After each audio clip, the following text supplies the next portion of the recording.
Imagine a ship larger than the Titanic, heavier, taller, stronger, built not for comfort, but for power.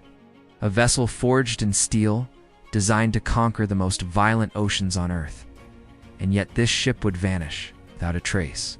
No mayday call, no floating wreckage, no survivors. It's just a giant, gone without explanation. This isn't fiction. This is the true story of the MV Derbyshire, a cargo ship over 980 feet long, longer than the Titanic that disappeared in the Pacific Ocean in 1980. For 2 entire decades, no one could explain how one of the most advanced ships ever built could simply vanish. Until one father refused to accept the silence and uncovered a truth that changed maritime history. The MV Derbyshire was no ordinary ship. She was part of a new generation of supercarriers, known as oboe ships capable of carrying oil, bulk, and ore. This made them extremely valuable, as they never sailed empty. The Derbyshire could carry over 157,000 tons of cargo and weighed more than 91,000 gross tons. She was part of the British-built Bridge-class fleet, among the largest vessels ever constructed in the United Kingdom. Her length stretched nearly 1,000 feet, and her height matched that of a 16-story building, built in 1976 at the Swanhunter shipyard. She was state-of-the-art, a technological fortress of her time. In July of 1980, Derbyshire departed from Septiles, Canada, loaded with iron ore. Her destination, Kawasaki, Japan.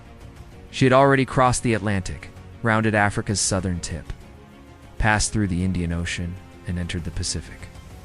On board were 42 people, 41 crew members, and 1 passenger, the captain's wife. At the helm was Captain Geoffrey Underhill, a seasoned sailor with over 20 years of experience. As they neared Japan, everything seemed routine, until weather reports started to show trouble ahead. Typhoon Orchid, a powerful tropical storm, was brewing. Captain Underhill wasn't alarmed. He'd faced many storms before. He made the usual adjustments, slowed the ship down, altered course slightly to meet the waves at an angle, and sent a status message with their position and conditions. Then came silence. On the evening of September 9, 1980, the MV Derbyshire sent its last known message. There was no distress signal, no emergency beacon, just complete and sudden disappearance. 6 days passed with no communication. No one knew what had happened. On September 15th, the ship was finally declared missing. A massive search and rescue operation was launched. Aircraft, naval vessels, helicopters were sent to the ship's last known coordinates, but nothing was found. No life rafts, no oil slick, not a single piece of floating debris. After days of searching, the mission was called off. The official explanation: the Derbyshire must have sunk in the storm. But many people weren't satisfied with that answer, especially the families of the crew. And one man in particular refused to accept it. Peter Reardon had lost his son aboard the Derbyshire. But Peter wasn't just a grieving father.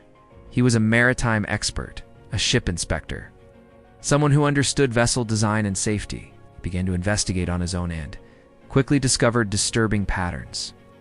Just 18 months after the Derbyshire vanished, another bridge-class ship, the Tyne Bridge, countered a violent storm in the North Sea. Its hull began to crack under pressure. The crew had to be airlifted off the ship. It barely survived.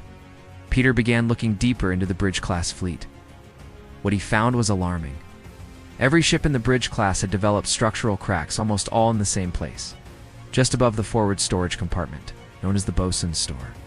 And worse, some of these ships weren't built exactly to the original design. Corners had been cut during construction. Cost-saving measures had introduced weaknesses in the very parts of the ships that needed to withstand the worst waves. Hatch covers were too thin, access doors were weak, and some vessels had design changes that were never properly tested. Peter compiled all this evidence and submitted it to the British Department of Transport. But instead of launching a full investigation, the department responded with silence. They said the case was closed. There was no need to reopen the inquiry. But the families weren't done. In 1984, they formed the Derbyshire Families Association. It's their goal: uncover the truth and get justice for the 42 people lost at sea. Then, in 1986, tragedy struck again. The Kowloon Bridge, the final ship in the bridge class, broke apart near the coast of Ireland, after developing similar cracks. This time, even the government couldn't ignore it. Second official investigation into the Derbyshire was opened. Dozens of experts were consulted. Some blamed the storm, others blamed structural stress. But strangely, Peter's most critical evidence about design flaws and construction shortcuts was never addressed in the final report. The investigation concluded that there was no proof of structural failure. No one was held accountable. The Derbyshire was simply lost to the sea. For the families, it was another slap in the face, but they didn't give up. In 1994, 14 years after the Derbyshire vanished, the families, alongside the International Transport Workers Federation, organized a privately funded expedition to locate the wreck. They deployed underwater scanning equipment to the Pacific Ocean, near the ship's last known location. And within just 23 hours, they found it. The MV Derbyshire was lying 4 kilometers below the ocean surface intact, still in one piece. After years of being told the sea had erased all traces, the ship had been there the entire time. But finding the wreck was only the beginning. Over the next 6 years, a team of experts analyzed thousands of underwater photographs. They reconstructed the sequence of events that led to the ship's sinking. What they discovered was devastating. During the typhoon, powerful waves smashed against the front of the ship. The bosun's store, which was poorly built and not up to design standards, failed. Water flooded the compartment. As the front of the ship became heavier, it began to dip lower into the ocean. That allowed even more water to enter through ventilation shafts and hatches. The pressure kept increasing. The poorly constructed hatch covers couldn't withstand it. One by one, they collapsed.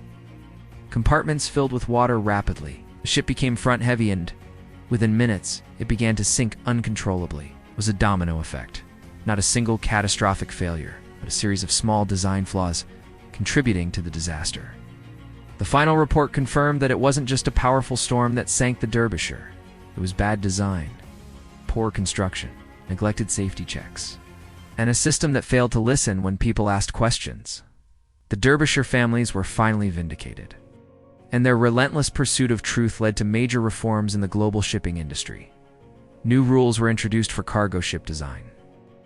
Hatch covers were reinforced. Bosun stores were re-engineered. Safety inspections became more rigorous. The MV Derbyshire changed everything. It exposed how cost-cutting in shipbuilding can have fatal consequences. And it showed the world that grieving families can challenge an entire system and win. Today, the MV Derbyshire still lies beneath the Pacific Ocean, 4 kilometers deep, a steel giant resting in silence. But her story is not forgotten. She became the symbol of a fight for justice, and a reminder that truth may sink, but it never stays buried forever. Thank you for watching. If this story moved you, please like this video and share it with others.